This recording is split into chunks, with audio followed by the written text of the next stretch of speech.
rabble rouse. This is the rabble rousing mob, the angry mob right here. I don't know about this guy. I don't know him. But these three, watch out. I support them. And he supports them. No, I'm an active member of the 912 Dripping Springs. Where from?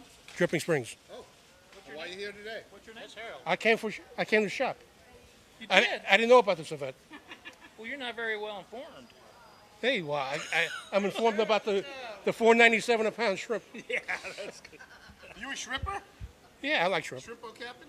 No. No. Oh, I'm we're looking for some shrimpo captains. a retired financial regulator. Oh. Wall Street. Oh, really? Yeah, So what do you do now? retired, and I live in Dripping.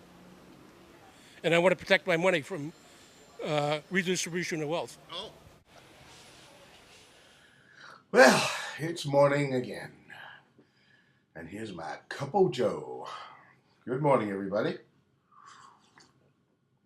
This is your old pal, Joel Page, from the RudeButCool Studios here in Austin, Texas. And yes, we had a really nice day, and I haven't been on for a long time. My show ended in June. And since then, I've been working on our website, teaparty50.com, which is just phenomenal now. It's after only a month, less than a month and a half, it's just become, it's a living legend already. Loaded with entertainment, news, politics, surveys, and now, moi. So, just want to let you know yesterday, which was July 17th, we had a town hall meeting here in Austin. Excuse me, sleep out of my eyes. With Lloyd Doggett, the most liberal congressman in the United States Congress. He is from here, from Austin, Texas. Before I go into this, I want to tell you, I went to the Broken Spoke last night with my pal Ray, and man, the Derailers. If you ever get a chance to see the Derailers, go. They are fantastic, and it's Broken Spoke is a two-stepping capital of the state capital here in Austin, and it's been open since 1938, and I don't think they've done another paint job since. But the food is good. You like Texas food? The big old chicken fried steaks, about that big, and the band and the people there are just so nice. I met a fellow from Nashville, as a matter of fact, yesterday, and introduced him to a lovely lady, and they danced the rest of the night. It was very, very sweet. He was young. He was 21, and he said to me, Joel, she looks like she's 30. I said, she's the best looking woman in the place. Who cares how old she is? Go, man. And he did. It was pretty funny. But we were talking briefly about the floods in Nashville, and how, did anybody even know there was floods in Nashville? I found out by being on the internet, but on TV, nobody was ever talking about it. It was devastating. There was 8-foot or higher water in the downtown high-rise area. Albany, and where's Obama? Where the hell is Obama? Where the hell is Janet Napolitano and all the rest of these clowns? Oh, going after Arizona, that horrible state of racists, right? Okay. So anyway, we did go to the town hall yesterday, and I met a lot of the usual suspects I see, those wonderful folks from that other website.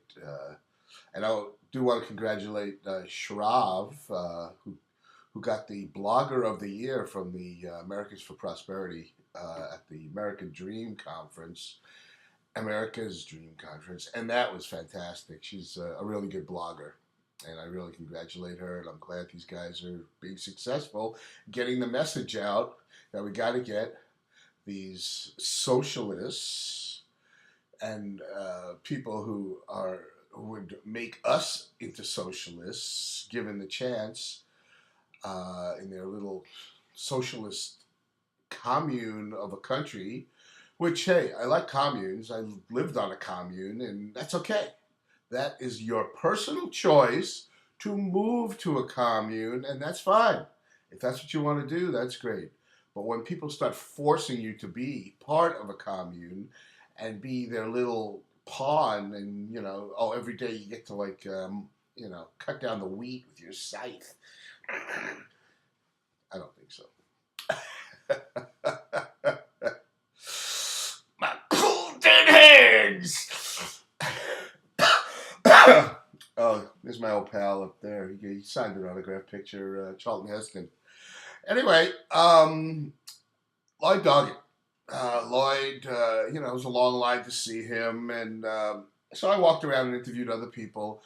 But so I decided to get in line so I could be nice and orderly and be part of the group. And I am one of his constituents. I do live here in Austin right now, and so my cameraman Andrew and I stood in line, and we waited. And we got up there. Well, of course, we had a few discussions while we were in line, because it turns out I knew the guy who was standing in front of me, Dr. Bill, who I had interviewed at the last town hall meeting with Doggett.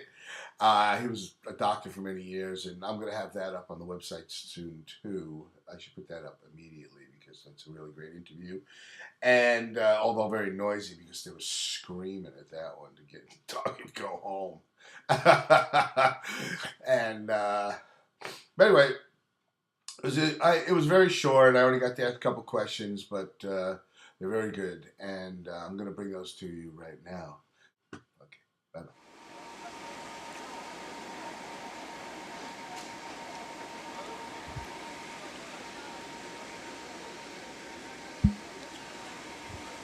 About the financial regulation bill Yes, that sir. recently passed. So, who wrote that bill?